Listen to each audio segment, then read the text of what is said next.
Share them all This is Suit Up Sports. Suit Up Sports. Where opinions are as sharp as a tailored suit. No fluff, no gimmicks, just unfiltered, hard-hitting takes on sports and a whole lot more. It's time to suit up.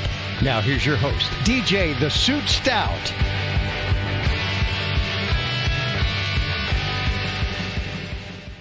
Welcome to Suit Up Sports. I'm DJ the Suit Stout along with 10-year NFL vet Frank Garcia. Frank, how you doing? I'm doing great, buddy. Good to see you once again, and looking forward to a great weekend with the PGA here in our backyard, and hopefully you're feeling a little bit better with your surgery that you just went through. Definitely feeling better. I think this one worked on the problem, which was back and leg pain. That has been great. Stomach pain has been pretty brutal from where they went in and had to move organs and muscles around, and I guess part of the problem is I have a great six-pack, and so for them to move that around is causing a lot of soreness. But once that soreness goes away, which they said 7 to 10 days, I think I should be good. But it's the first time that I've been able to walk in over a year plus with my leg not feeling like it's on fire. So that by itself has been great. So thank you, Dr. Kwan at Ortho Carolina. We're going to start today with our golf guy, our golf guru, Charlie Nance. Charlie, how you doing? Doing good. Speaking of golf, who's got more back surgeries now, you or Tiger? Man, I think probably me, but Tiger, I think, has had more surgeries overall on other parts of his body. I've limited mine to my back thus far, and he's got them everywhere, I think. But Frank alluded to the fact the PGA Championship is in our backyard, about 3 miles away from our studio here in beautiful Quail Hollow. The weather yesterday was gorgeous, coming off a few days of torrential rain, which caused some issues. And before we get into the actual play, I wanted to ask you that there was some controversy yesterday, and I know Scotty Scheffler, who we don't ever see riled up or fired up, was pretty fired up about this after the round. And I totally agree with him.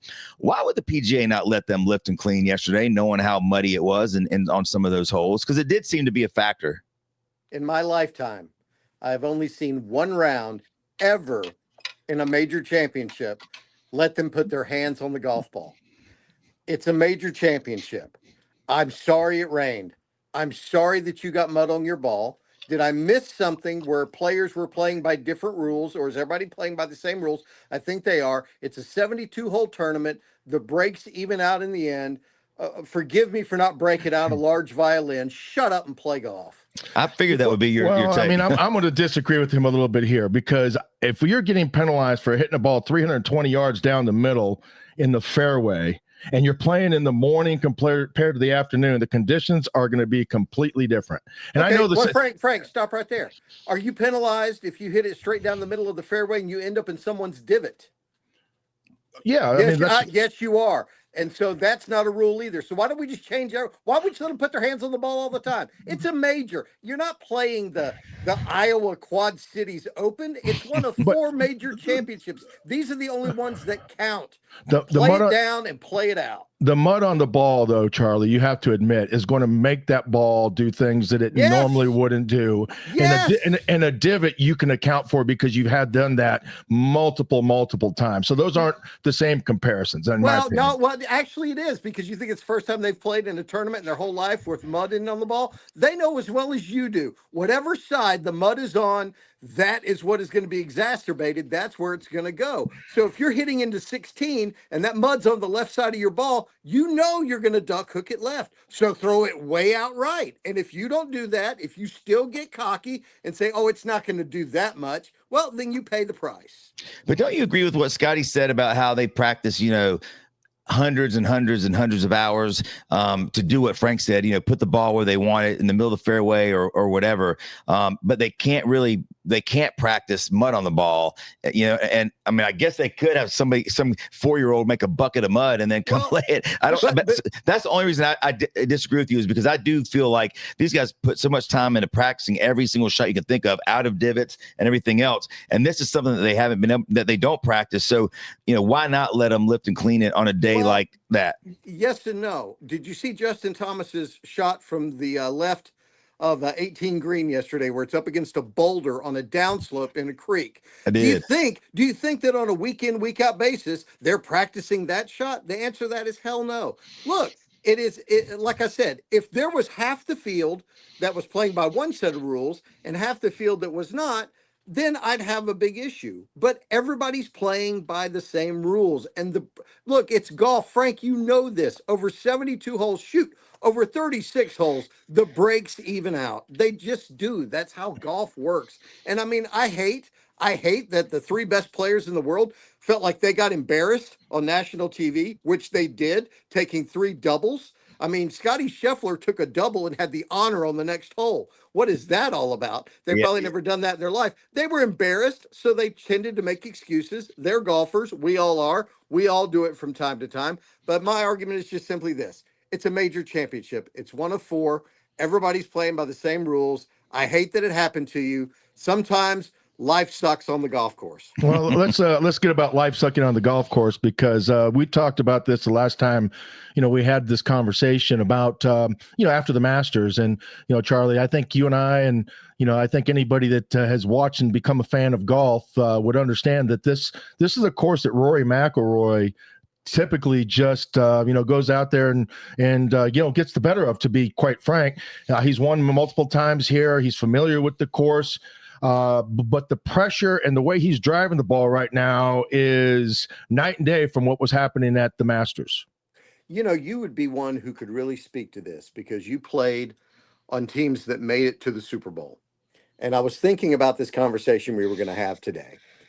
It is much easier to get to the top of the mountain than it is to motivate yourself to stay on top of the mountain. It is human nature. As competitive and as great an athlete and a golfer as Rory McIlroy is, and I am not taking away from that one bit, it is human nature that once you have accomplished something that was so huge in your life, the career Grand Slam, finally winning the Masters, something he'd wanted for his whole life, that it is human nature to psychologically, I don't want to use the word let down, but not have the same fire immediately as you did going into that. And that's what I really wanted to see going into this week was he just going to be playing with house money and playing like he was on fire?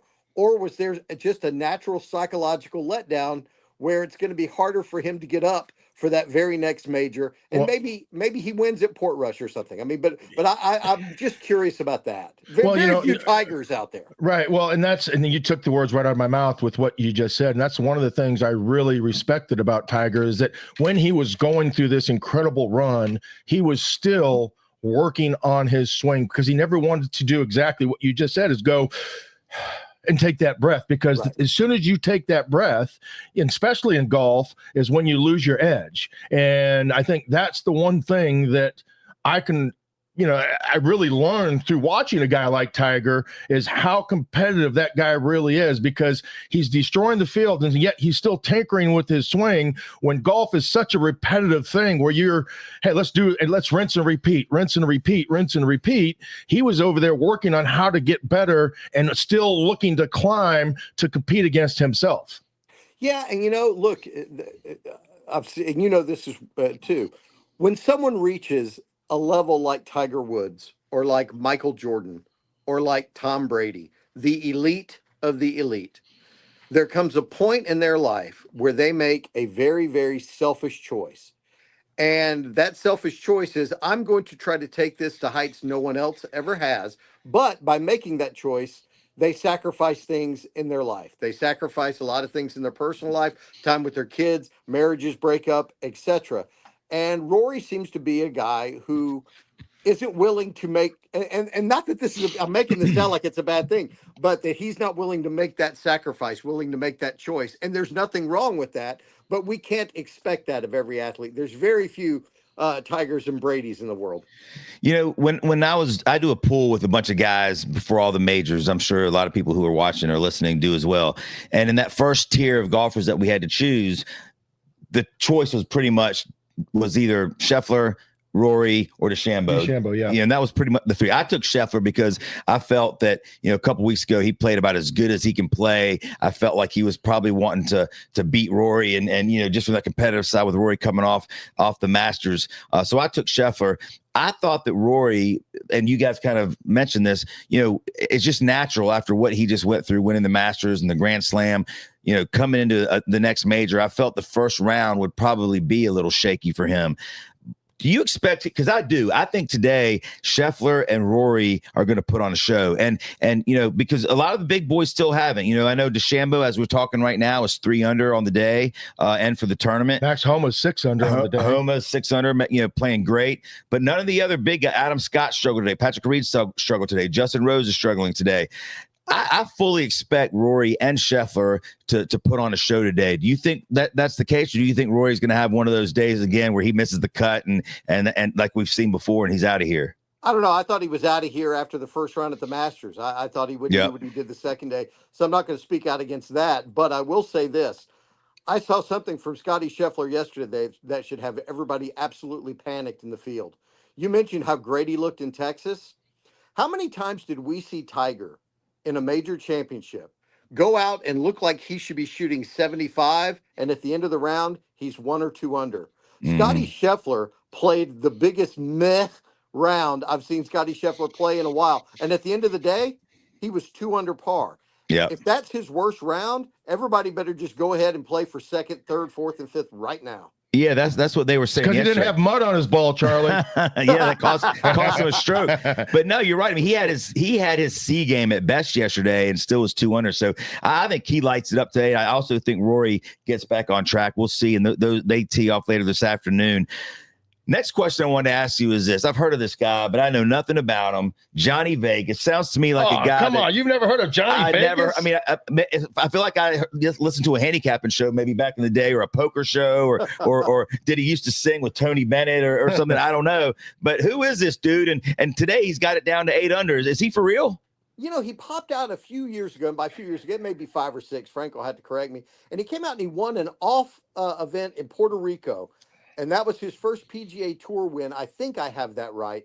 And then, that got him a 2-year exemption. And then he may have gotten hurt or may have fallen down a rabbit hole trying to chase something in his swing. And he sort of disappeared for a while. And look, I always love a redemption story. Golf loves a redemption story. But we got a lot of golf to go, and something tells me nobody named Jhonattan Vegas wins a PGA Championship today. Yeah, Charlie, I don't disagree with that. I mean, everybody can go out there and until the pressure really starts getting to you. When you're going to bed, with the lead, it's a whole different pressure than, just being a guy that's on the leaderboard that might have an opportunity to play well. But, the hardest thing to do is make par when you have that lead, and why Tiger was so incredible at what he did, and why Scheffler, I think, will, eventually start emerging. The cream will start rising to the top, and you'll start seeing some of the bigger names start climbing the leaderboard. Well, when you see tournaments like this, there's a reason why, and there are outliers that pop up here and there. I'm not saying there's not a Sean McKeel in the woodpile every now and again, but for the most part, people who win major championships are people who you go, yeah, that's somebody who wins a major championship. And it's because they have already dealt with what it feels like to go to bed with a lead after 36 and 54 holes in a major. They know what it feels like. So when it happens again, it's not familiar, and it's something they can deal with. It's something they can handle. That's why the same people keep winning these things over and over again. I think John Vanderbilt would agree with you. Well, Johnny Vegas is 1 under through 12 today, so he's keeping his foot on the gas a little bit. Frank mentioned the fact that Homa now is 7 under on the day, lighting it up. He actually is another guy that I saw that a lot of people really thought could have a good tournament this week. I actually chose him in that same pool, so he's probably carrying my team right now. What about the PGA Championship is different than the other majors? Because everyone loves the Masters, the U.S. Open and the British Open. I feel like the PGA sometimes gets forgotten about a little bit. What makes it different than the other majors? Well, it has struggled for an identity, and the one identity that it did have that CBS pounded down our throats for years and years was it was glory's last shot.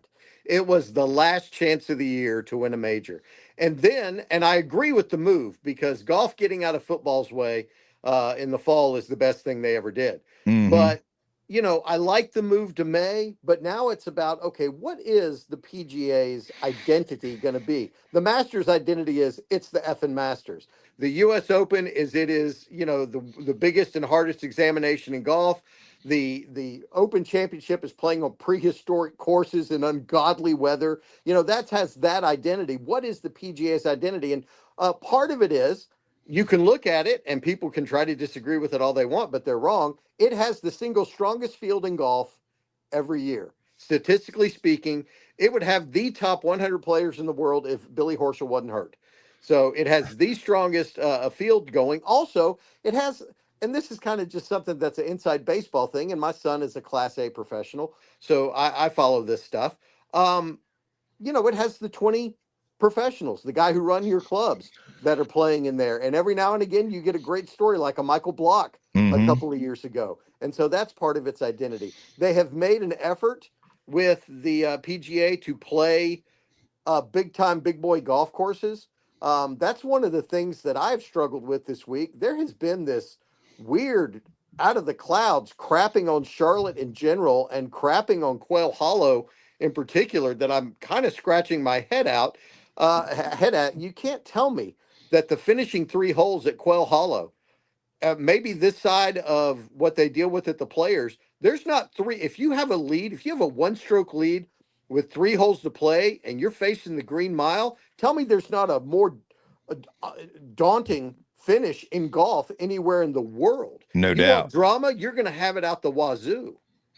No doubt. Yeah, no doubt about that, Charlie. And I think, anybody that's ever played that course or even seen it on television, when the Wells Fargo Championship was here and, kind of followed this tournament or that tournament, will understand exactly what you're talking about. The course conditions and the greens are something that a lot of people have also talked about. And, the system that they have in place. I know other courses have that, but, the course may be playing wet, but the greens are immaculate and perfect. Oh, yeah, no, Sub-Air. I wish everyone could walk out one time and hear what that sounds like. Just imagine something going underneath every green, and that's what it sounds like. It's literally sucking water out of the greens, and they can control those. It's when you get, Augusta now has Sub-Air in the fairways, which is truly elite. But the Sub-Air on the greens, yeah, they can control the speeds. And look, we had 5 inches of rain, Friday through Tuesday or Wednesday? Yep. And, yesterday was completely dry. Today, they're getting good weather. We have a chance of some spotty rain over the weekend. But I think yesterday the course dried out a lot. I think it'll do so today. I think the course, by the time we get to Saturday, it won't be playing as firm and fast as it was 2 weeks ago, which really would have been something to see. But I think it'll be playing something along the lines where we're not going to be talking about the course conditions. Charlie, I learned something. It was probably 20 years ago, but it's always stuck with me when I played golf over at Bandon Dunes, and I was playing pretty well. And one of the caddies that was caddying was a really good player. He had caddied on tour before, and I was fortunate enough to get him on my bag. And we were walking around. He knew I had a round going. And he goes, Frank, this is one of those shots where you're not trying to make birdie. You're just trying to hit in the center of the green, 2-putt, move on. There's holes out here that you can attack and make birdie, and there's holes out here that you just are happy to walk away with par. When you play Quail and you look at this golf course, I would say that epitomizes what this golf course is about. There's so many holes that you can attack, but there's so many holes you have to play defensive golf with. The last 5 holes of Quail Hollow Club may be the best 5-hole finish in golf. You have the short par 4 14th where you have the water left. You can take the chance and try to drive the green. You can lay up any place you really want to. It's a great short par 4, and I'm a huge fan of them. The 15th, everybody can pretty much get home in 2 if they hit a good shot, but you can also make a mistake like Rory got very lucky yesterday. Yeah. On 15, you can drive it over that tree left, and it can end up in the hazard. That's a great par 5. And then after you do that, if you I just made up some strokes on the field. Well, hello, now you got 16, 17, and 18 staring you in the face, and you're just trying to hold on for dear life. It's amazing what they did to 16 and how much more difficult it's made that green mile stretch. It used to be, several years ago, just a little kidney-shaped green. It really wasn't that much of a hole except for the approach shot. But now they've turned it into a bomber, and most of the time that hole plays downwind. But a lot of the times those guys just blow it up the right side at that grandstand that used to be there. I'm not sure with what's there now at the PGA. I haven't been there yet. I'm going tomorrow. But they just drive it up there and then hit something into that green, which can run away into the water very easily. Yeah, no, I that hole is so hard. and especially they kept moving it back. You essentially, I think you tee off in Fort Mill, South Carolina now, and you ain't the. I remember when Rory set the course record the first time. I watched him on Sunday, and that bunker that's out on the right. Everybody used to try to aim short of that bunker or to the left of that bunker. Rory flew that bunker by like 20 yards and had a flip sandwich in. And I'm like, wait a minute, is this 16? And so, they kept moving it back. And yesterday with it playing like it was playing, it was very interesting to watch 16 play like when we play it in a Pro-Am, where we have 189 to 202 in. And all of a sudden that shot, and you're right, Frank, it is a hard slope from right to left and a green that goes right down into the water. Television doesn't do it justice. When you're standing there in the middle of that fairway, you're going, wow, I guess I try to bail out towards that bunker. I mean, what do I do? Yeah. By the way, Johnny Vegas is 2 under now through 13, so he doesn't seem to be too phased. It's not the weekend yet. You're right. Not the weekend yet. And that's why I really do believe that when you look at the leaderboard, Johnny Vegas, Paven, who's at 6 under, then you get Max Homa, Thorbjorn Ray or Rye, I don't know how he pronounces it, Gerard, the kid from Carolina, all in that 5 under range, 6 under range. I fully expect Scheffler to be up in there today. Although some of the big boys that I thought Justin Thomas, who showed some brilliance yesterday, but then he also showed just had some awful holes. I thought he would come out better today, and he's struggling. And now Rory at 3 over with the leader at 9 under. We'll see, but I really do think Scheffler and Rory are going to be a lot higher on that leaderboard today. You agree? Yeah, Scheffler's going to be there. And you already mentioned this guy. Look, ever since last PGA, when he forced, Schauffele to make a birdie on 18 to beat him, there's no one who's played better in the majors than Bryson DeChambeau. Yeah, and he's right there, and he's a bomber, and he can take lines on at Quail Hollow that only the big boys can. And so, I think he was 3 under or something last time I checked today. Yep. Bryson DeChambeau is going to be there this weekend. Scotty Scheffler is going to be there this weekend. These are two guys who are, among the top 3-4 players in the world, and Frank has already said it. They've gone to bed on Saturday with leads. They've gone to bed on Friday with leads at these things. They're not going to shrink in the moment. Well, the cut line's projected at +2 right now. I'm not sure with Vegas and what he's doing. Is this the tournament that they're going to have that 10-shot differential where they start the cut line off? I thought it was top 70 in ties. Okay, top 70 in ties. Yeah, I think that's what they do for the PGAs, top 70 in ties. Okay, so the cut line still right now is what they're saying is projected is at +2. And you see a lot of the favorites that are below or right at that +2 right now, and the leaders all the way up to 9, maybe even get to 10. And the funny thing is if you're at +2, this course is still gettable where you can put yourself in contention on moving day, which is Saturday, to be able to have a chance on Sunday to go out and do something. I agree, but I'm with you. This afternoon should be fireworks out there because of how poorly, you can't win a golf tournament on Thursday, but you can lose it. And some guys did their best to try to take themselves out of contention yesterday. And so today is essentially, for some of the biggest players in the game, today is moving day. They either move into the cut or they're slamming their trunk and going home. Yeah, I mean, Rory at 3 over. Then you've got Schauffele, who you mentioned. Patrick Reed's now at 3 over. Justin Rose is at 4 over. So a lot of the big names are behind that cut line right now. Do you think playing this afternoon is a benefit for these players that because the course has had another, 8, however many hours to dry out before they hit the course at, 1:30 or 2 o'clock? That, and the number. I think though in major championship golf, the worst draw you can get is late early.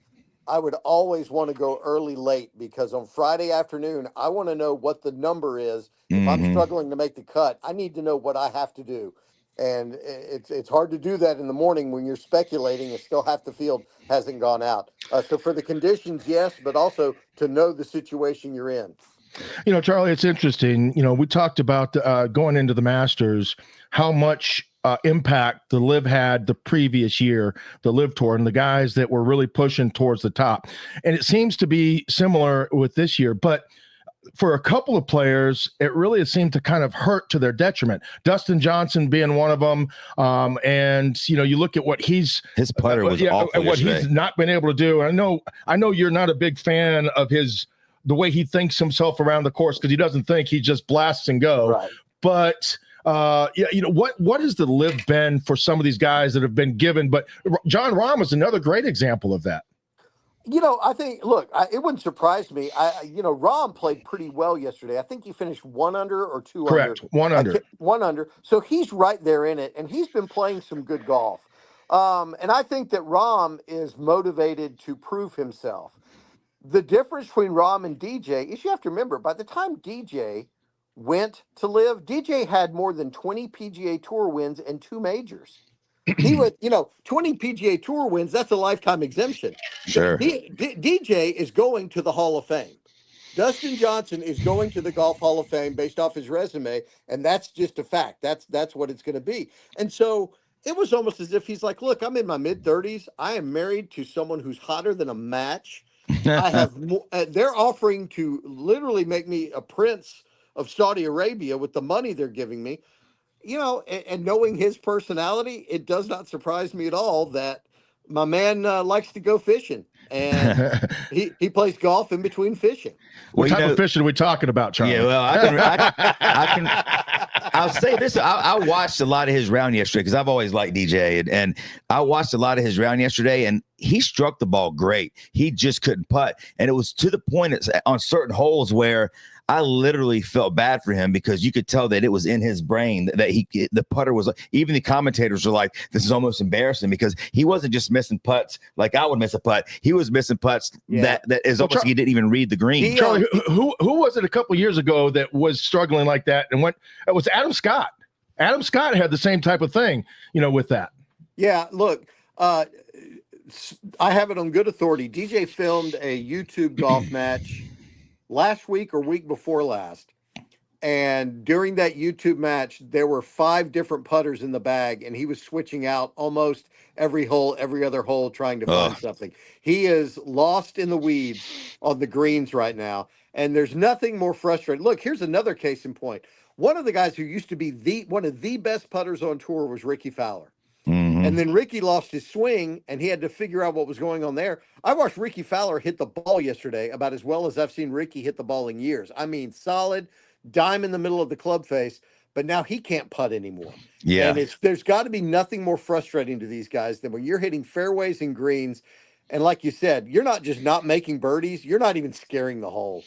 Which is your favorite stretch of golf other than the Green Mile out here, Charlie? Because, right now I think they're on one of my favorite holes, at least what we're watching on television, and it's the stretch where it's the little short par 5. It's not much off the tee, but the approach is great. But you got the $10 million houses along, along the side. Yeah, I like, like I said, my favorite stretch is from 14 to the end, but there is that part in the front where you have that par 5, and then you have another short par 4 with the tree up there on the left that everybody aims towards. And if it's playing firm and fast, it'll kick off that hill off the tree and head to the green. And then you've got the par 3 after that. That's a nice stretch. But really, my favorite stretch at Quail, and I love that it comes at the end, is from 14 on, because if the PGA does what the PGA does, and most of the time you have a pretty tight leaderboard heading into the back 9 on Sunday, if all of a sudden those 5 holes are left and you have 3, 4, 5 guys within a shot or 2 of the lead, we are in for some fireworks on Sunday. Two quick questions to end with, Charlie. First of all, as we sit right now at the tournament, who do you have winning? Like, give us a couple guys that you think we're going to be watching Sunday playing together at the end. I wouldn't have said this yesterday until I saw yesterday, but when I saw Scotty Scheffler have a Tiger Woods 2 under par, I went, okay, he's next level, because he was in the group with Rory and Scotty Scheffler, and none of them had their A game. Mm-hmm. But all of a sudden, one of them was 2 under par, and that's Tiger, and that's hard to beat. And it wouldn't. I got Scheffler winning this thing. Okay, I agree with you. I bet that beforehand. DeChambeau's been pretty. He's coming hard. And I'll tell you what's funny. My son Connor texted me like 2 minutes ago saying that, hey, Dad, Max Homa is up to 2nd place, and I bet him plus 16,000 to win. So unfortunately, He probably put a quarter on it. So hopefully he put $1 or $2 on it. But that would be fun to see. If he wins.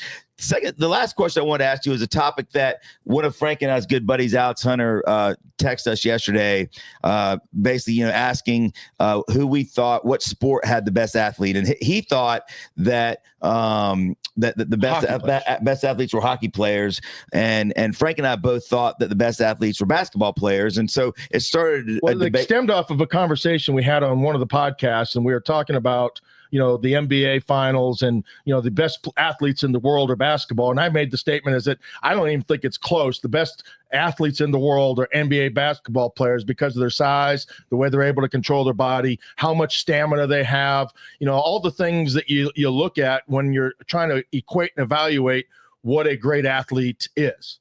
Okay, you're on the right track. And when you look at this argument, you have to look first at sports where people are in constant motion or near constant motion. So basketball is a great guess. I would take hockey. No, I wouldn't take hockey over basketball for this because people aren't out on the ice as long as people are out on the court. But hockey, you're in constant motion, and there's the physicality of hockey. So that's not a bad guess either. But I've given this a lot of thought over the years. If you say golf, I'm going to have to just cut you off. No. I'm going to say something right now that you guys are both, when you think about it, you're going to go, oh, holy hell, why didn't I think of this? The gnarliest athletes on the planet, and to me, it's not even close, water polo. You are constantly treading water in a 8 to 12-foot pool. You're in constant motion. You have to elevate yourself out of the water. There is never something you are not doing. I defy anyone to go out and try to play water polo and see how long you last treading water at that competitive level and swimming up and down. Will somebody try to dunk you? Yeah. Those guys. I made the mistake when I was in high school and I was at an elite athletic level and in tremendous shape. I got to talking with some guys who were on the water polo team. And they said, come out with us. And I said, sure. Well, how hard could it be?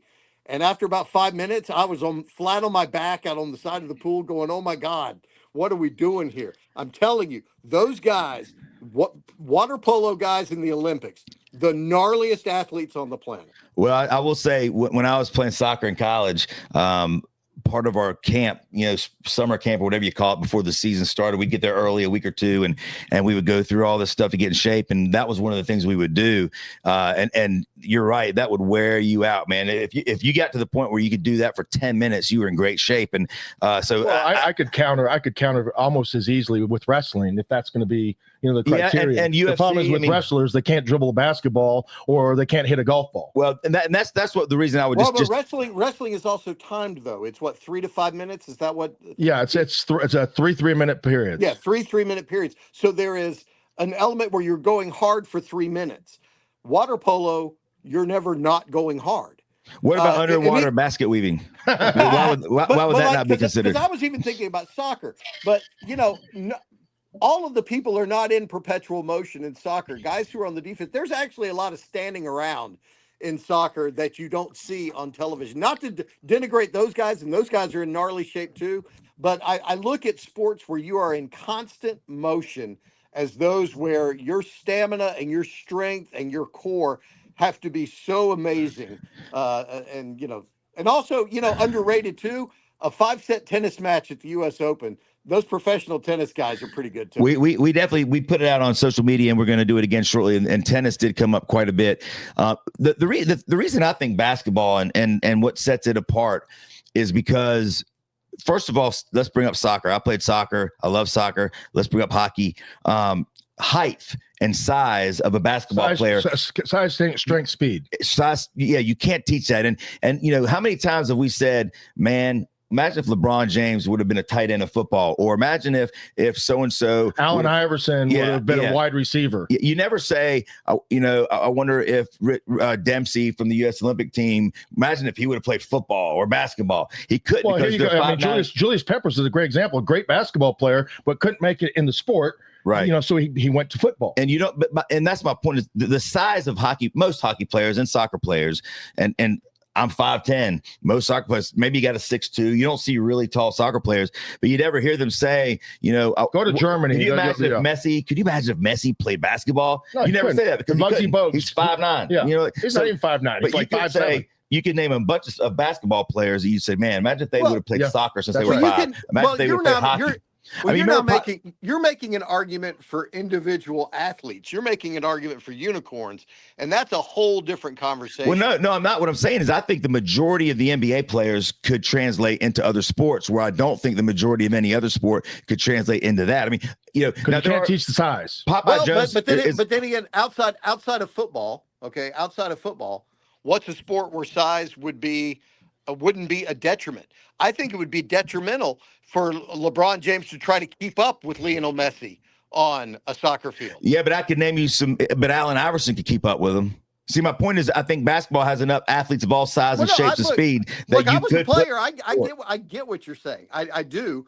I just don't think that. Imagine a corner kick with LeBron James coming from the top of the arc to a header that nobody else can get except for him. Imagine DJ Stout standing there at the penalty box to hit him in the groin when he went up. Yeah, I would elbow him somewhere, and his groin probably would be equal to my head, so I probably would headbutt him as hard as I could if that happened. And there are some unicorn. I mean, Popeye Jones, if you remember the basketball player, who was a really good power forward, tough, not an all-star, but good player. His son is in the NHL and a really good hockey player and with great size and whatever. So there are some of those anomalies that you're talking about, but I just think that basketball has the athletes of all shapes, size, and speeds that could translate in other sports, where soccer and hockey and tennis, you're not going to see those guys playing basketball or football. They're too small or they're not quick enough in some cases, or if they are quick enough, where are they going to play in basketball? They're not, I think they just don't translate to other sports. Well, and shape is different too. I remember, being in high school and whatnot, transitioning from football shape to basketball shape, and it was a whole different thing because they're two different kinds of sports, and so sure, that's what I'm saying. I just don't know if. Well, here would be my last argument against hockey and maybe even for soccer. I could even argue soccer would be the next competitive. The amount of people in the world that are trying to play that are trying to play hockey is limited to certain areas, right? Certain areas in the United States of the country, right? When you look at basketball, it's more global. Soccer is the most global. Sure. So the amount of people that you're going to take when you come to the top of the pyramid are going to be the elite of the elite of the elite. Yeah. And, a better argument or a more interesting argument to me, and you being a former NFL player, hockey to me is a combination of soccer, basketball, and football because of the physicality. People are getting in car wrecks out on the ice. And to me, that kind of translates to the toughness of football. Do people who would be considered tough guys in the NFL, they would probably consider hockey players to be on a level with them in terms of toughness, yes? Mm-hmm. Yes, yeah, but I don't know if toughness is a pre-qualifier for athleticism. I think it is. When you're in that sport, it has to be. Yes, but I guess at the end of the day, it really comes down to what you define for your individual, self, is that what athleticism is, right? And for me, the way I've always defined it, I've been fortunate enough to be, a pretty good athlete in a lot of things. Charlie, I consider you DJ. I consider all of us pretty good athletes in a lot of different things. But the difference for me is the guys that have never done something, they can go look at something, watch them, and then pick it up and do it and make it look like they've been doing it for 10 years. They make the hard things look easy. Well, and that's when you start discussing individual unicorns. If we're just speaking of sports, what sport has the most in condition, incredible athletes? I define that as when your sport is so taxing on you physically that your mind wants to give up. Mm-hmm. But those that elevate are able also to have the mental toughness to rise above their physical condition. And that's why the more a sport is in constant motion, the more that it is draining on you physically, the ones who elevate themselves or that have to elevate themselves to be great in that sport elevates the athletes in that sport to me. Yeah, and football is a sport obviously that has great athletes that you could argue. I mean, you look at what Saquon Barkley did last year, jumping over a guy. I mean, you see that kind of stuff a lot more now. So there's a lot of great athletes there. And the one sport we haven't mentioned, which I think is the hardest sport, is baseball. I think hitting a baseball is the hardest thing to do in all of sports because it's coming at you at 100 miles an hour. You don't know if it's coming inside, outside, if they're throwing a curveball, a changeup. Hitting a baseball square with a round bat, to me, is the hardest thing to do in all sports. Now, that doesn't mean that a baseball player is the best athlete. I mean, Babe Ruth could hit the baseball as well as anybody, but he couldn't run. He couldn't probably make it up and down the basketball court 10 times. I would counter with lining up against a 270-pound defensive tackle or defensive end that runs a 4.6 on a kickoff return, and you have to take him head on. And you might do that one time in your life. Yeah. Right. And you'll never do it again. Well, tell the story about you doing that against Denver. And it's not just Denver. I mean, the reason why a lot of guys, and they've taken that play out of sports, is because of, the damage that does to your bodies. And you're talking about literally running as fast as you can with no care of your body into another human that's running as fast as they can, that's trying to knock you out. Yep. Right. And it's literally that violent. And, there's a lot of people that could play hockey that couldn't do that. There's a lot of people that play basketball that wouldn't do that. Yeah. So I agree with what Charlie's saying to that part of it. And, baseball, there's a lot of guys who go stand up there and try to hit a fastball, and a lot of guys could. All right, they're not going to do it as consistent as these guys are, but they'll try again. You're going to try that one time in football. Yeah, I don't disagree with that. So yeah, I think it's a pretty fascinating topic. It's not one that hasn't been discussed at length before, but I think as the athletes get bigger and stronger and faster, which they are these days. I mean, like Frank said, you got defensive ends running 4.4s, 4.3. I mean, these athletes are getting bigger and stronger and faster every year because of the technology they have, the nutrition advice that they get. They're building machines right now in all the sports. Yeah, I remember growing up, being a Houston Oilers fan in the late 70s and early 80s. The big rival was the Pittsburgh Steelers and the Steel Curtain teams. Yeah, and I remember the center for those teams was a guy named Mike Webster. And Mike Webster was just jacked, had huge guns. He looked huge on TV. And then as I got older, I found out that Mike Webster weighed about 252 pounds. And he was considered a fat guy playing center in the NFL. And I go, 252? Hell, Cam Newton weighed more than that. And, and look at what a phenomenal beast of an athlete he was. And LeBron James is just, looks just like Cam Newton. And so you're right. And it becomes with football, that's what, Frank mentioned they changed the kickoff. And you have to. Football had almost become a physics problem in that when you have the mass times velocity that you're getting, and there's still at times. One of the things that scares me most about watching football is I still maintain I'm going to watch somebody die on the field. On television because of a collision. And it's going to point out this issue of the size of these guys and the speed of these guys and what they're able to generate mass times velocity. It's incredible. Yep. Well, Charlie, thank you for joining us today, breaking down PGA and our topic of the day as far as what sport has the best athlete. Hopefully we get you back Monday. And always your perspective on water polo. Yeah, definitely. You guys, the fact that you guys aren't respecting that answer, I know, it's unbelievable to me. I'll say this: it made me take a step back and think a little bit. So, if nothing else, it brought some thought to the conversation with what we have to define as athleticism. But I mean, when you said that, I thought, all right, but a lot of those guys, I don't know how tall or how big they're 6'7". Yeah, there's some big tall dudes. Yeah. Big guys. Because under that circumstance, you could also throw volleyball out there because you got these big 6'5", 6'6" men and women that are diving all over the place. Not the constant motion. The constant motion. Yeah, I'd have to put both those sports on the lower tier. Water polo is absolutely. I don't know. Water polo with volleyball.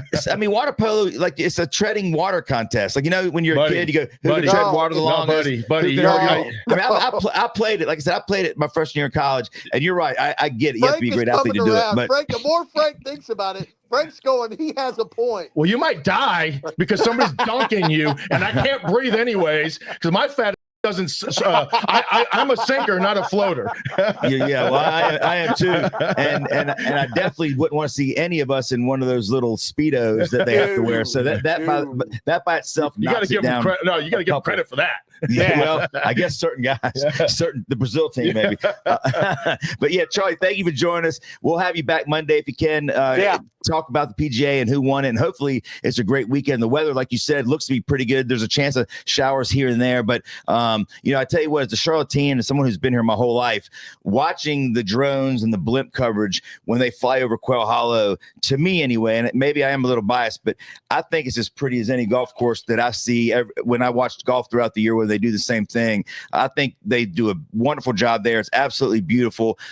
Would love to be able to afford a house there. I was watching this tournament yesterday with a buddy of mine, Kevin, and I said, man, you see these houses, and I've been to Quail many times and I've played it before, but you see these houses with these great backyards that back up to the fairway or whatever on these holes, and they're empty. And I'm like, man, if I had one of those houses, I'll tell you right now, there would be 100 people back there. Yeah. We'd be having a huge party, cooking. That's these drinking. That's these people's third home, by the way. Oh, I know. Yeah. I know. Frank even brought it up, and even they even talk about it on TV. That house that's by the green on that par 5 across the water there, that house is so spectacular and it's so well laid out. I keep wanting to find out who the hell lives there. Yeah. So that we can try to buddy up to them or something. Because man, I know. Awesome. I know who lives there. Don't say their name. Yeah. Don't want to start any trouble. He's a very, very, very big time investor and probably can speak very similarly to Charlie when he uses his Southern accent.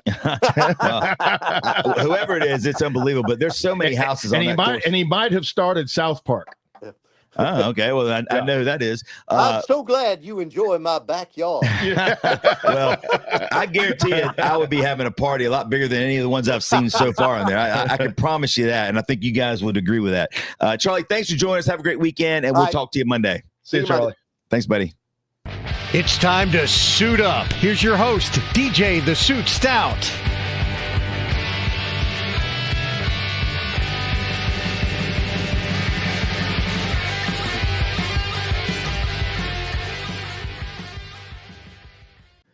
Welcome back. Suit Up Sports. I'm DJ the Suit Stout, along with Frank Garcia, 10-year NFL vet, and Big D producing the show. We are coming at you live right now. We've had some requests to do that, and we've only done it, I think, once or twice because we're worried about our foul language and things we may say that might I'm not worried get about people that now. Upset and offended. We're also recording for TV, our TV show that will be on tonight at 8 p.m. But we just talked to our golf guy, Charlie Nance, about the PGA Championship and what's taking place yesterday and what's going on today with DeChambeau making a little run, getting to 4 under right now. Johnny Vegas coming back a little bit to 10 under. But we had a topic that one of our buddies, Alex Hunter, texted Frank and I last night that started a little debate between us that we put out on social media, and the response started flying in pretty quickly. And the question was, what sport has the best athletes? And Alex, our buddy, was convinced that hockey is the sport with the best athletes. And then Frank and I both thought basketball. And so we kind of dove into that a little bit. Charlie, who joined us earlier, gave us his opinion. He thought water polo, which that came out of nowhere. But the more we think about it, we go, you know what? You got to be a pretty good athlete to play that. But it was a great question, especially while we're watching. It's a long time debate. I mean, we've been having these kind of debates since we were little kids. Yep. And sitting on the playground or in 4th grade as you're waiting for recess to, in line, who's the best athlete? Mm-hmm. And what defines that, right? So we've seen all the great athletes come in, and I don't know if it's specifically like one person. We're not talking about Jim Thorpe. We're not talking about Bruce Jenner. We're not talking about Tiger Woods, not one individual, but we're talking about collectively as a sport. What group would be defined as what has the most athletes in that sport that could, maybe do something differently or, whatever that is, right?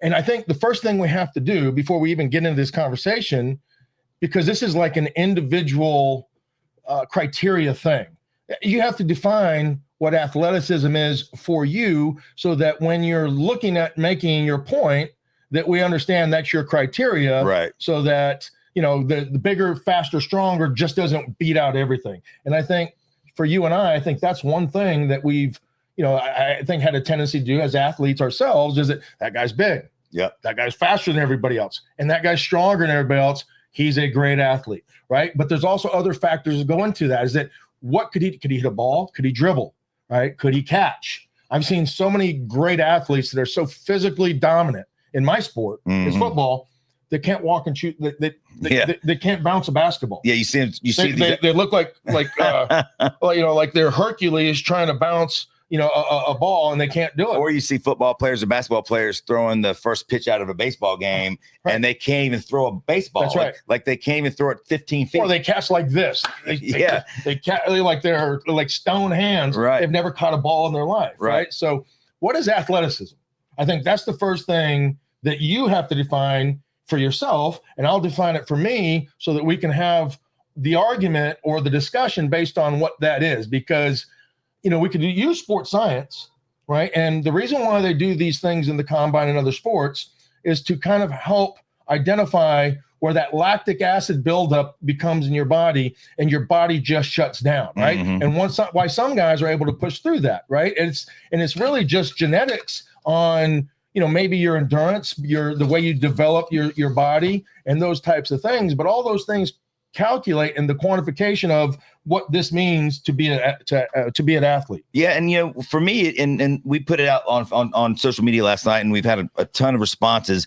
And the sports that seem to come up the most are basketball, hockey, soccer. We've had some tennis in there, baseball, and football. For me, when I look at what the sports that didn't come up, however, believe it or not, looking through all the responses that we've had, were wrestling, boxing, MMA. Yeah. And all those sports still calculate into, what it takes to be defined as a great athlete. No doubt. And, one of the responses was from your brother, Jason, who said wrestling. And obviously he coaches wrestling. You and him and your family have a wrestling background. I was a 3-time state wrestling champ. Yep, exactly. Which is why I got to take wrestling out of the equation. Well, okay, then we have to take soccer out of the equation as well. I don't want soccer in the equation. When you flop like these guys flop these days, I don't think you put it in there. That's not how you quantify athleticism. No, I agree. And that's what you can't look at that and saying, okay, LeBron flops and he plays the game soft. So they disqualifies him from being a great athlete. Here's how I look at it and again, we're talking what sport, not particular athlete. That's right. The way I look at it is what sport has players that could translate to other sports the most. And to me, it's basketball. So we talked about this with Charlie a little bit. I don't like Messi is the best soccer player in the world. What other sport is he going to be really good in? Tennis, maybe tennis. If he had a he's tennis, 5'9", 5'10", right? So was Agassi, so was Sampras, so were some of these guys. Could be one, but he's not playing basketball and he's not playing football. Okay, so and again, let me name a few more because again, I don't think in hockey, for instance. Now hockey does have some big 6'4" dudes that I guarantee can play football, right? So Jeremy Pronger was 6'5", 240 pounds. They've got some dudes, but the forwards, the ones that are known for scoring a lot, the quick athletic guys, most of them aren't going to be playing again basketball or football.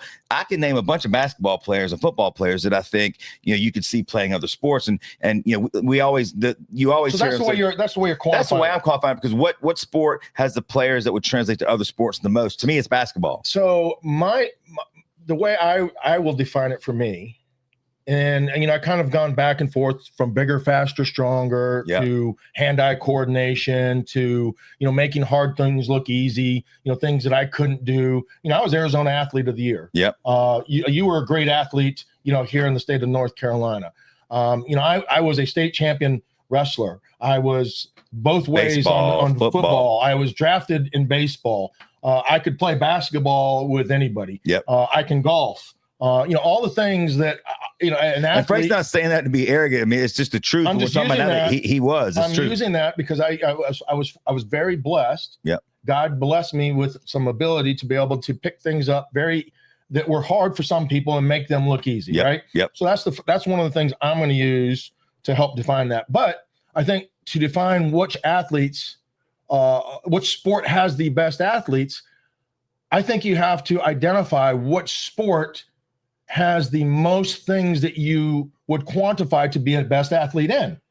Hand-eye coordination, endurance, strength, speed, size. What sport do we look at when you're talking about the sports that exist that we've mentioned, volleyball, baseball, basketball, soccer, swimming, wrestling, all the things that boxing, you have to be great at in order to be the best at, right?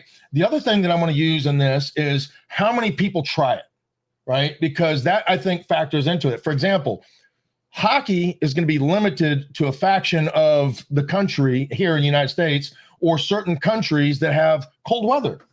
Right? You're not going to be a great hockey player, in my opinion, growing up in Florida. Right? You're not going to have anybody to compete against. You have to compete against the best. But if you grow up in the Northeast, you go out in the backyard on a frozen pond and play hockey. They do it all the time.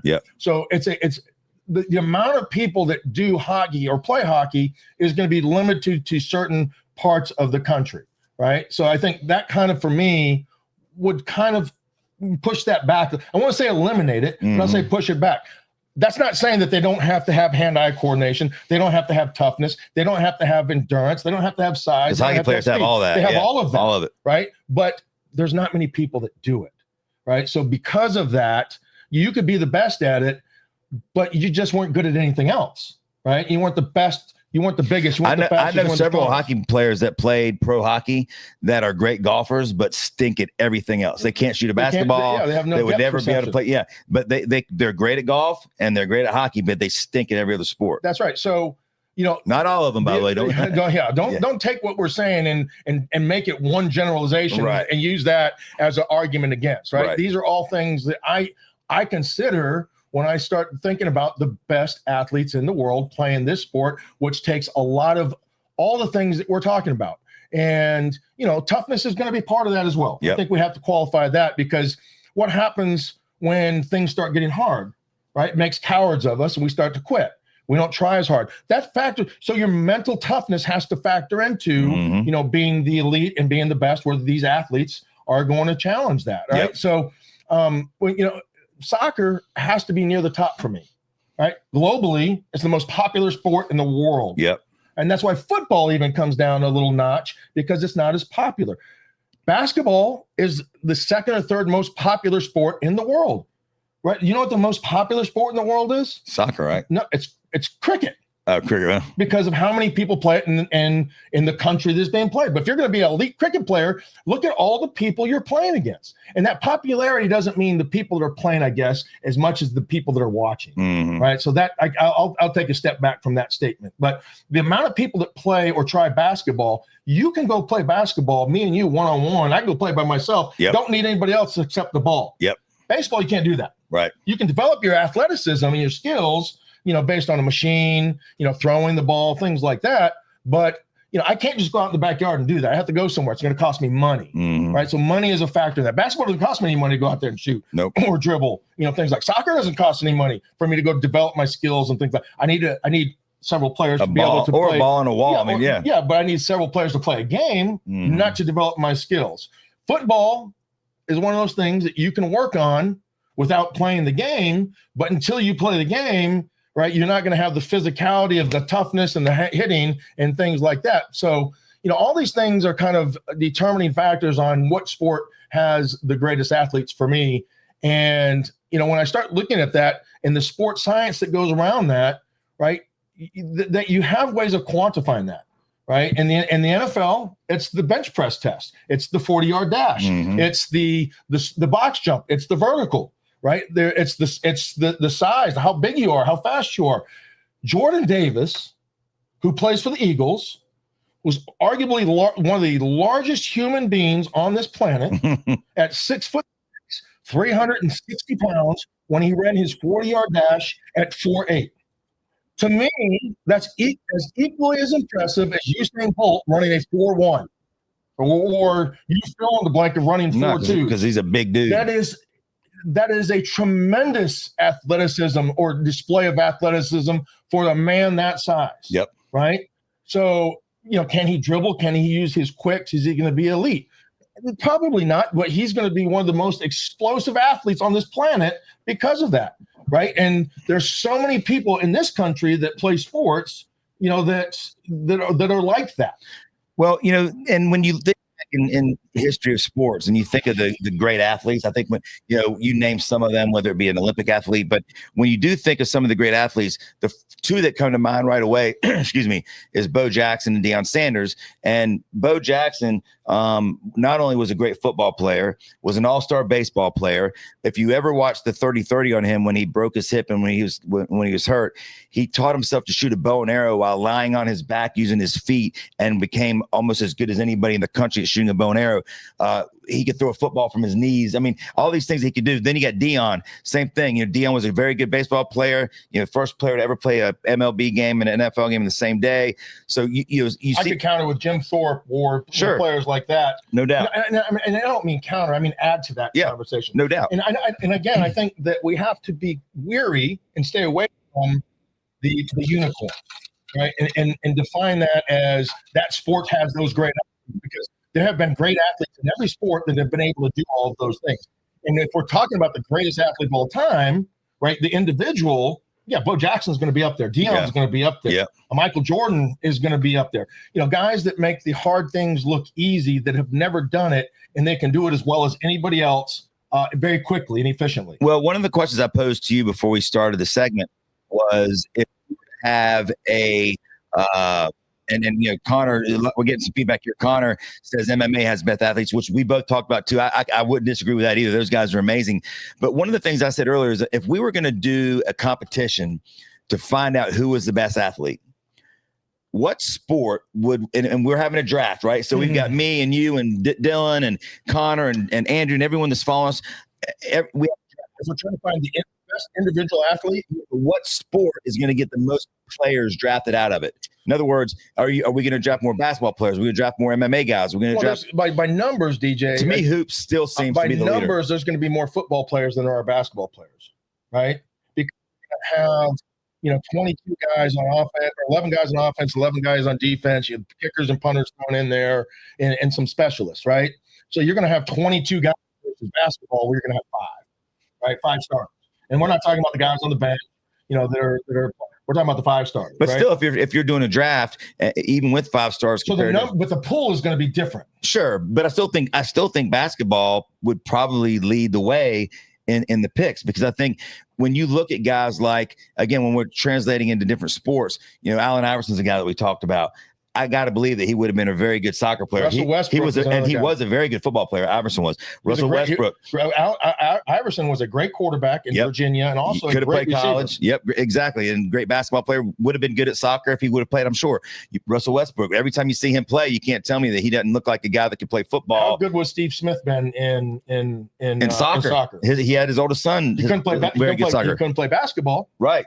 Right. I've seen him dribble. I really have. And he looks like he's, a caveman dribbling a bowling ball. But I'm sure he would have been a great soccer player. Yeah. I mean, his oldest son was a very good soccer player. Steve has that build. So, I think basketball would have a lot of, you're right. Football too. I mean, we talked about the receiver from Miami, Tyreek Hill. You got to believe he would be very good in soccer. But play basketball. Exactly. See, that's where the height thing comes in. I don't know if he could skate. Right. Now, I did see Devin Booker, the shooting guard from the Phoenix Suns, yesterday was taking some BP with some buddies out at a baseball field. They weren't throwing it hard, but I did see him knock 2 way over the fence. Well, I mean, that's what's crazy. DJ, we come from an era and a time where we played multiple sports. Yep. Right. So you played soccer, you played baseball, you played football, you all the different sports that we played growing up. Unfortunately, I feel like those days are few and far between because of how much, sports specific things have become and how much it's become monetized. Yeah, you're right, because especially with the NIL deals, you're going to go to what sport's going to pay the most. Now, there might be, Charlie referred to it as a unicorn. There might be a unicorn athlete that's going to be like Travis Hunter. He's a very good basketball player. Yeah. He could have played both, no doubt about it. The money was in football. Now, there might be a guy that's going to get money for both. We haven't had that yet, which is an interesting question too. We haven't had that player in the NIL era that played 2 sports and got paid by 2 sports. It's coming. It's coming, but it hasn't happened really because of what you just said. It's so new. And right, players are focusing on one sport, but it's coming, and that'll be a great time. It'll be a baseball football combination. with the receiver. I wanted to play. I was a better, believe it or not, I felt like I was a better baseball player than I was a football player. I was definitely a better wrestler than I was a football player. Yeah. But wrestling didn't do what? Didn't get you paid or give you a career. Correct. And baseball, my argument against myself, and I had a long discussion with my dad because my college wanted me to come out and play baseball because they knew of, that what my background was. Mm-hmm. I had to make a decision because for my position, I had to maximize my strength, my speed, my endurance, all the things that helped me compete so I could monetize that and become a professional. There wasn't many 6'2", 280-pound baseball players. Cecil Fielder was the only guy in our era that Frank Thomas was another guy that we looked at. So, tight end, at Auburn, played baseball, became a really good baseball player. Tony Gonzalez, basketball, Tony Gonzalez is another basketball player, football player, right? Yep. There's a lot of multi-sport athletes, right? But you have to make a decision because you have to become at that level. You have to focus on what's going to make you great, right? And receivers may not have to have all those things. Running backs may not have to have all those things. But linemen, in order for me to compete against 6'5", 120-pound dudes, I had to be the stronger, faster guy. Yeah, that's right. I couldn't play baseball because I had to focus on lifting and running. Yeah, which wasn't conducive for baseball. That's right. Harrison Gates says, in his opinion, football is the best athletes, mix of speed, strength, and physicality. He also says, which I said, hitting a Major League Baseball pitch is the hardest thing in sports. I totally agree with him on that. And, when the football-baseball slide, Odell Beckham, great receiver in the NFL for years, very good soccer player as well. So some of those receivers in football, you could totally see sliding over to a sport like tennis. Ocho Cinco was a great athlete. Exactly. And he kicked field goals and kicked as well as some of the field goals. He played soccer. He played soccer, yeah. He argued that he could have played professional soccer if he would have committed to that as a young kid. And that's another thing that we have to consider too, is that, growing up, culturally speaking, right, the money isn't going to be there to play some of these hand-eye coordinate baseball, for example, right? What's happening in baseball? It's such a skill-specific sport that I have to get more reps at than everybody else, that if I don't have the proper coaching equipment and money, I'm not going to compete at a younger age. Right. So I'm going to be behind everybody when it comes to where I'm at skill-wise.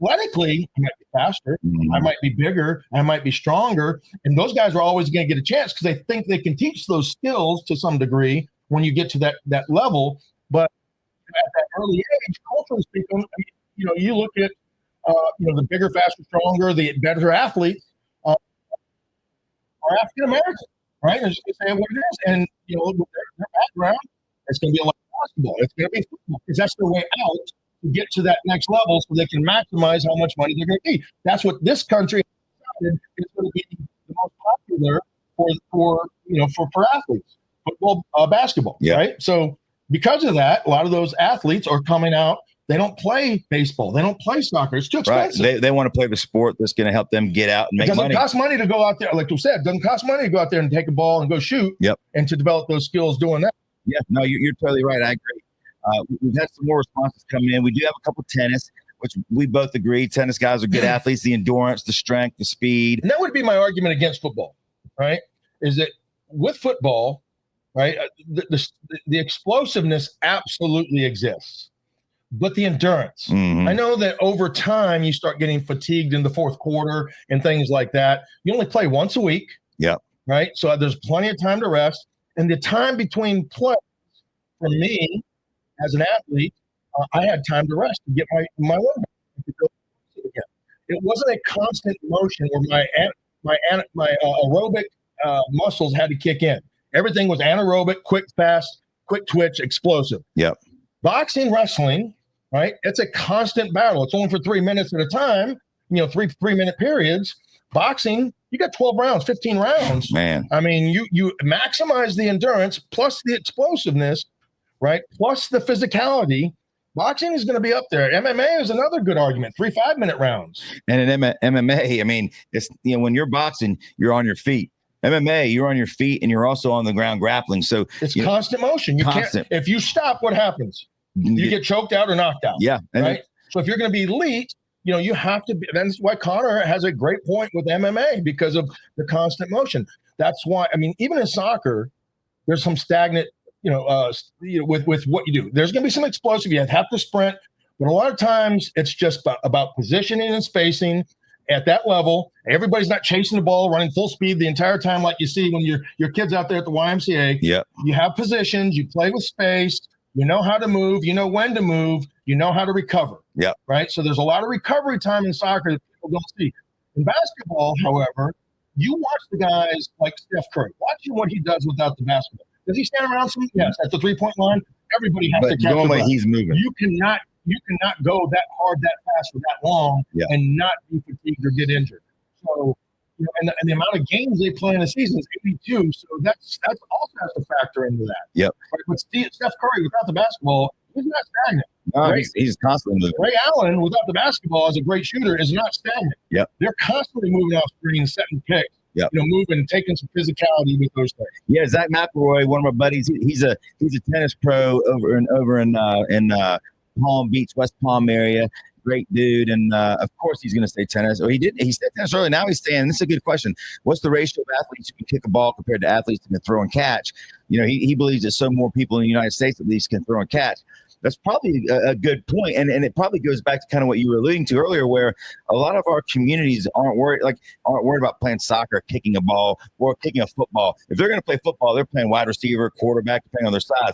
I kicked football because I was a soccer player and I was too small to play anywhere else. I wanted to play defensive end, but after junior high, those dreams were over. So I kicked football, and I could have kicked in college and chose to play soccer. But my point is that is a valid point, because depending on where you grow up, it's probably depending upon what sport you're going to play. That's exactly right. And also, globally speaking, right? We prioritize what sports. What are the main sports that we have? America's sport is what? It used to be baseball. It's football now. It's no longer baseball. I think. Will Perez thinks baseball players are the most versatile. And we're talking about baseball in America. I would tend to agree with that. I think baseball players, you see a lot of baseball players that play football and basketball. Not necessarily once they get up in college, because they focus on what's his name? Trout. Mike Trout. Mike Trout.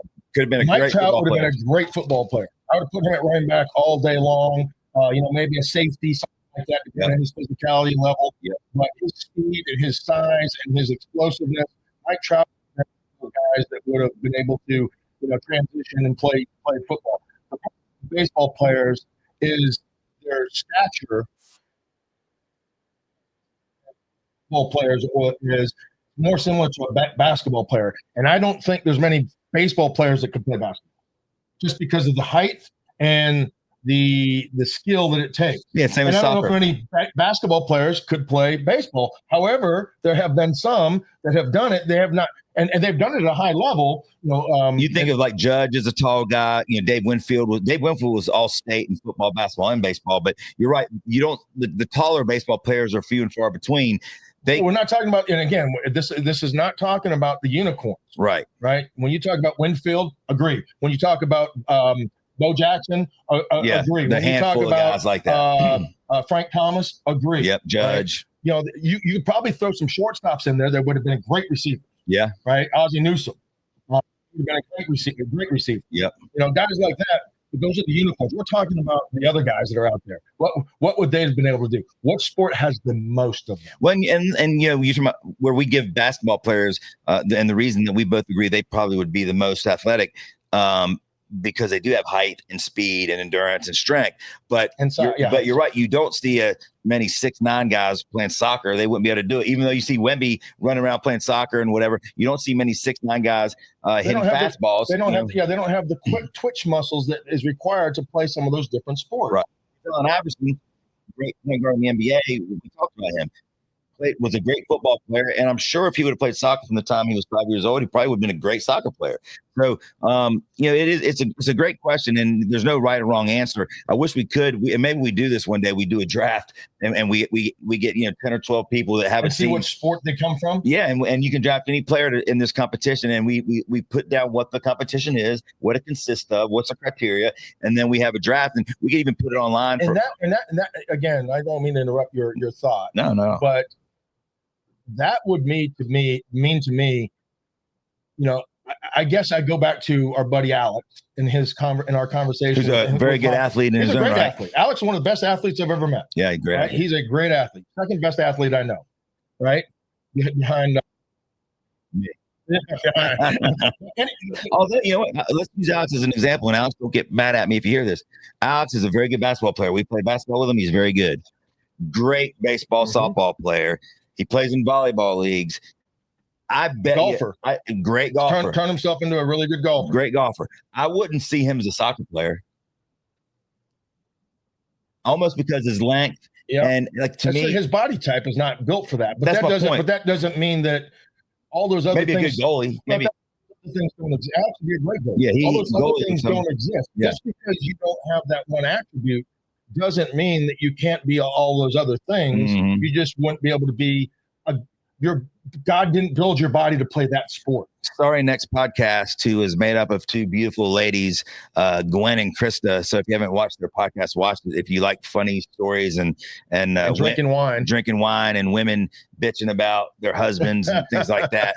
But they're asking me how I'm feeling, and I'm feeling better. My leg feels great. Best it's felt in a year. The surgery that I had Tuesday, where they took out a disc and put in a new one, made of titanium, seems to be working great. The stomach area where they went in is still very, very sore. So this is the most I've sat up since the surgery. And but I'm feeling good. So I'm hoping that within the next 5-7 days, my stomach pain's gone, and I may even have a couple cocktails today. Don't tell Krista on that podcast, but I may have a couple cocktails. Maybe having a couple right.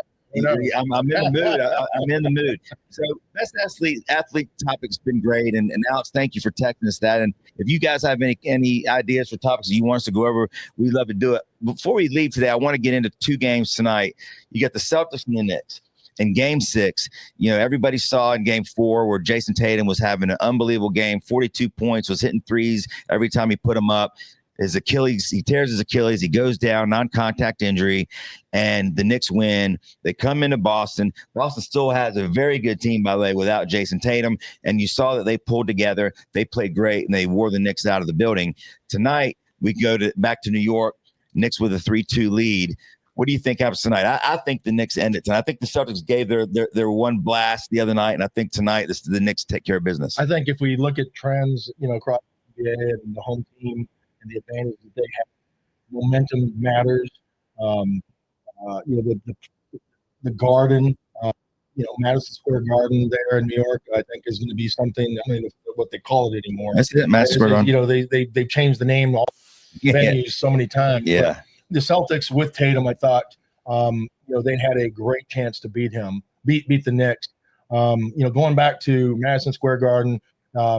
Knowing that you don't have your captain, your leader on the team going to be there, I think the momentum and the crowd are a big factor in that game and help the Knicks carry into that fourth quarter. I could see this game getting out of control very, very easily. I could also see the Celtics pushing until that, because they still have that champ mentality. Yeah. You got to knock them out. They're the defending champs, and you got to knock them out. But they have a guy that can do that. And I know you love this guy to death, and you've called him one of the greatest clutch players of all time. That I've seen. I'm not going to go that far into saying that yet. You're talking about Brunson. Yeah, I'm talking about Brunson, but I'm not going that far yet. He has a clutch gene in him for sure. And that's one of the things that, we've had the ability to watch throughout these playoffs. But, he's really kind of stepped up, and he didn't have that great of a game last game. Which makes you think tonight is which makes you think tonight, going home, Madison Square Garden in front of the home crowd, guys like that tend to rise to the occasion. Yeah, and you look at Brunson, what he did at Villanova, clutch. The Dallas Mavericks, when he was there, and they should have never let him leave, by the way. But he was clutch when they won their championship there. He's been clutch ever since he's been a Knick. And you're right. I think at home in New York tonight, it lines up perfectly for Brunson. Listen, the Celtics still have a very good team. I mean, Brown is an all-star. Horford has been there before. Porzingis has played awful. He's due to play well. They had Pritchard is one of the best shooters in the NBA. So and he's a great decision maker. Brown and Pritchard, if they want to have a chance tonight, have to really step up. And I said that last game. And they did. Both of them played their asses off. Pritchard had one of his best games. He's usually coming off the bench to relieve Brown, but Brown, and Pritchard on the floor, create a different dynamic that the Knicks haven't seen.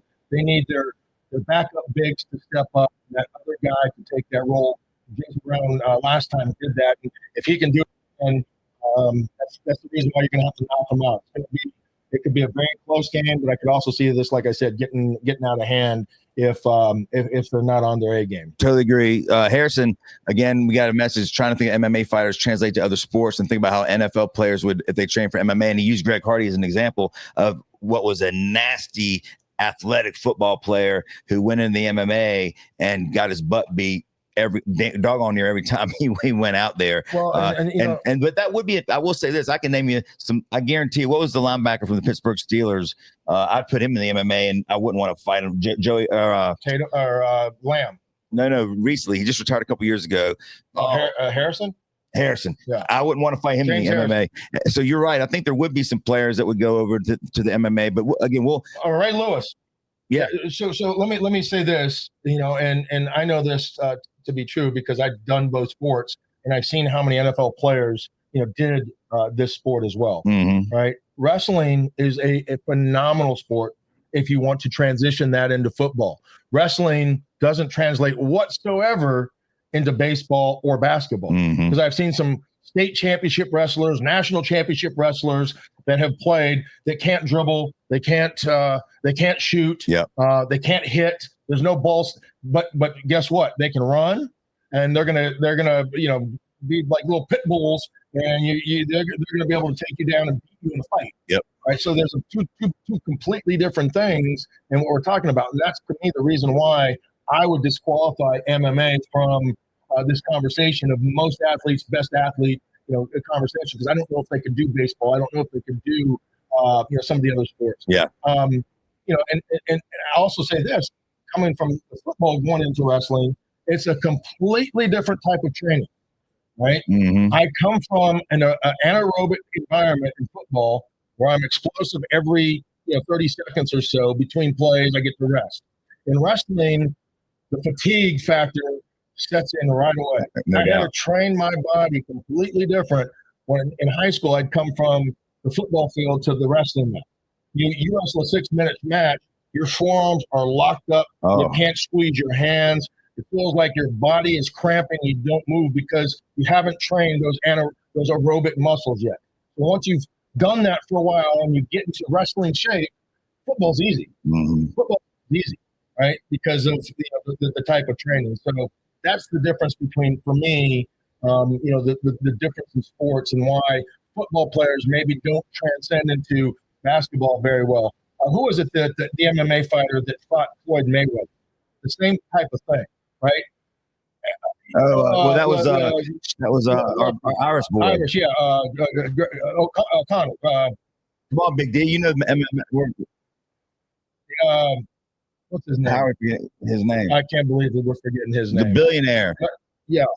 The Irishman. With the strut. He walks with the strut. Conor McGregor. Thank you. I said Conor. Yeah, you're close. I said Holy Conor. crap, we struggled on that one. You can come up with McGregor. I'm thinking, when Conor McGregor fought Mayweather, he was great for how many rounds? He was the more explosive, better boxer for how many rounds? Probably 2, 3. Probably like 4 or 5. Yeah. First 4 or 5, he was holding his own. He was stiffing Mayweather. Mm-hmm. And then what happened? Get tired. Fatigue set in. You got into the later rounds, and what happened? Mayweather walked right over him. Yeah. Yeah. Right? It was a no contest, really, because he couldn't hold his arms up anymore. Yep. That's the difference. Yep. So when you're looking at MMA, boxers are better athletes, in my opinion. Now, the wrestling part of that, if McGregor was able to go out there and wrestle Mayweather, it would have been a first-round knockout. Well, see, that's why I would say MMA would be over boxing, because the MMA guys stand up and fight till there's rounds, so they also grapple. And so as you talk about wrestling, how tired that is, imagine if you were wrestling and then had to stand up and also box and go back and forth. Every street fight turns into what? Usually a wrestling match. 100%. When me, they don't. Every street fight turns into a wrestling match. Every street fight turns into a wrestling match where you're going to have to learn how to wrestle and grapple, right? Yeah. And some guys know how, some guys don't. And the guys that don't get their asses kicked very quickly, and it's over. And really, McGregor could have killed Mayweather if it was a brawl. Yeah. But it wasn't a brawl. It was a boxing match. Yeah. Right? He went into his arena. So which is better? Which do you value more? I mean, I think that if you can do both, that gives you an edge. Mayweather was dominant in his sport, And McGregor would have been dominant in his sport. Yeah. But which is better? Well, I would still go MMA because you can do both. Mayweather can't wrestle before, but McGregor can box and wrestle. If Mayweather trained to wrestle, he could wrestle. Probably not. I don't know. That's a good question because I bet you a lot of boxers would say if Mayweather trained to wrestle, he would be able to train to wrestle. The interesting part about that is the young kids now are all gravitating towards MMA now and not boxing. That's where the money's at. The money's still that way. Yeah, that's where the money's at. I mean, people are going to go where the money's at, and that's where the popularity is. Exactly. Because what do we see? We see. I mean, Dana White has done an incredible job of marketing MMA. Right, the president of the United States is going to MMA fights. Yeah. Right? No, you're totally right. So that's where the money's at. Yep. We're gonna end real quick, and we'll spend more time on this next week. But for those of you who watched our show Monday and are watching now, if you're a Hornets fan, very disappointed when they're pulling the envelope out. We have not discussed that. We haven't got any. And again, this will take more time. But I did want to just end with the fact that I think we need time to cool off. I was bitter. I was wanting them to sell a team and get out of Charlotte. The NBA is not ever going to give us a break. And the fact that Dallas Mavericks with a 1.8% chance gets the first pick in the draft is ridiculous. After the Luka trade, and it makes it look so conspiracy theory based. Exactly. And the fact that we did talk about this on Friday about the way they do the codes and they do it off the camera. So no one really knows what goes on. It does seem very mysterious. So as a Hornet fan, I was ticked off, and I still am. But the more I went through the draft and the players, obviously the first pick here, Cooper Flagg, was the home run guaranteed lock as much as you're going to have one. So he's going to go first. The rest of the guys that we did talk about, there are some really good players. This is a deep draft. And the guy that keeps getting mocked up to the Hornets is the guy we talked about, BJ Edgecombe from Baylor. He was a freshman last year, great defender, explosive athlete. He gets compared to Anthony Edwards, Ant-Man, quite a bit. And if you watch his highlights, you'll see it. Anthony Edwards is becoming my favorite basketball player. I agree. I think he's the best player in the NBA. You talk about athletes and dogs and going out there and getting it done. He for what he's doing in Minnesota right now, he's put them on his shoulders. Yeah. And he is dominating people out there. Yeah, and that's who this kid gets comped to. And even down, if you watch his highlights, the athleticism, the way he dunks the ball, the way he gets to the hole, you'll see it right away. But even down to the fact that when Anthony Edwards came out of college, he wasn't known as a great shooter yet. He was an okay shooter. Now he's turned himself into a great shooter. Edgecombe, they say the same thing. He's a solid shooter, but he's going to have to improve on that. And if he does, he's going to be unbelievable because athleticism, he's a dog. He plays defense. Yeah, I told you. And that's where we have to continue to remind ourselves when we're having all these conversations about greatest athletes. You can teach yourself how to do skills, right? Now, you might not be as fast as Steph Curry when it comes to, but you can teach yourself how to shoot a basketball. Right. The things you cannot teach that has God-given ability behind it is what? There's three things. Well, effort for sure. Well, I mean, size. Yeah, speed. Size and speed and strength. Yeah. Right? Those are the three things that God has given certain people that you cannot teach. Yeah. And strength is one of them. Yeah, you can lift weights, but I promise you're going to get to a point where you max out and you're not going to make those gains. Where other guys, they're going to hit that point and go boosh because of their chemistry and the way that they're built. Yeah. So God gives strength to certain people, and it's not the length of your hair that's going to get that strength. It's just your genetics. Yeah. Right? Yep. And those three things you cannot teach. Everything else that we talked about, you can. Yep. Well, like I said, with the Hornets, I know we'll talk about that Monday because everyone is ticked off about it. The system stinks, and we'll dive further in that Monday. Edgecombe is, all the analysts, do say he's by far the best, most explosive athlete in the draft, best defensive player for that. Questions where he'll play, will he be a one or a two, shooting guard or a point guard? That remains to be seen. But when it comes to getting to the basket and explosiveness and playing defense, the kid's great. So I've at least made myself feel a little better because I really liked him in college watching Baylor play. We watched them play when we were in Vegas in the NCAA tournament, if you remember, and he had a great game when we were at the Virgin Hotel there. So, I've at least sold myself that at least we're going to get a kid like him who seems to fit a lot of the criteria that we like. But enjoy your weekend. PGA should be fun. The leaderboard's getting tight. Scheffler's just teed off, so I think he'll make a run. Hopefully McIlroy does as well. DeChambeau, I think, finished at 3 under. You got the PGA, you got the hoops tonight. Toronto great weekend. Yeah, Panthers in Game 6, and the schedule came out too. I'm sure we'll cover on Monday. We're going to dive into the Panthers schedule as well and see what you think about wins and losses there. Thank you guys for joining us and have a great weekend.